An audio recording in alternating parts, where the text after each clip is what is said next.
Welcome to your Ethereum News Briefing. Here's your latest for Wednesday, July 26, 2023. Developers propose an EIP for migrating externally owned accounts to contract wallets. Nethermind releases a production-ready version of Juno.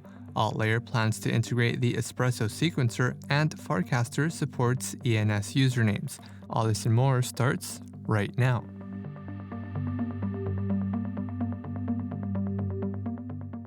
Go Ethereum developer Matt Garnett, also known as Light Clients, introduced a proposal seeking to add a new transaction type for converting externally owned accounts into smart contract wallets. EIP-7377 will allow externally owned accounts to make a one-time code deployment at their address, permanently migrating the account. The motivation behind the proposal stems from the desire to increase the adoption of smart contract wallets. The new transaction type also addresses the pain point of migrating individual assets to a contract wallet. The processing of a migration transaction involves two steps: contract deployment and transaction execution. The EIP also mentions security considerations. After migration, the private key for the externally owned account remains capable of authorizing ERC20 permit signatures. In the event that a user is deceived into signing an arbitrary message, a message could contain an operation to migrate the account to a smart contract owned by a malicious actor.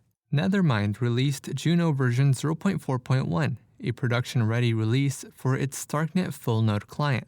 The update includes Starknet RPC methods, Juno-specific RPC methods, an L1 verifier, block reorg detection, gRPC service, database migration, and support for Starknet version 0.12.0. Juno can now serve as the RPC for wallets, block explorers, and indexers. Future Juno releases will focus on reducing sync times and enhancing decentralization. Starknet is currently working towards Starknet Alpha version 0.14.0, which will improve the usability of the network. Developers can reach out to the Juno team via the Nethermind Discord for infrastructure and configuration support. AltLayer, a rollups as a service provider, is partnering with Espresso Systems to integrate the Espresso Sequencer and Espresso data availability onto its platform. The integration will allow developers on AltLayer to select the Espresso Sequencer as an option for their rollup. The projects will also collaborate on decentralized verification designs. AltLayer features support for multiple sequencers and VMs, including EVM and WASM.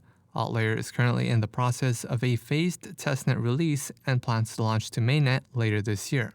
And lastly, Farcaster, a decentralized social media platform, introduced support for ENS usernames at the protocol level. Users can now set their ENS domain as their main Farcaster handle. To change a username to a .eth domain, users can edit their profile on the Farcaster web client and select a domain held in their connected address. The new ENS username will then sync across all Farcaster clients.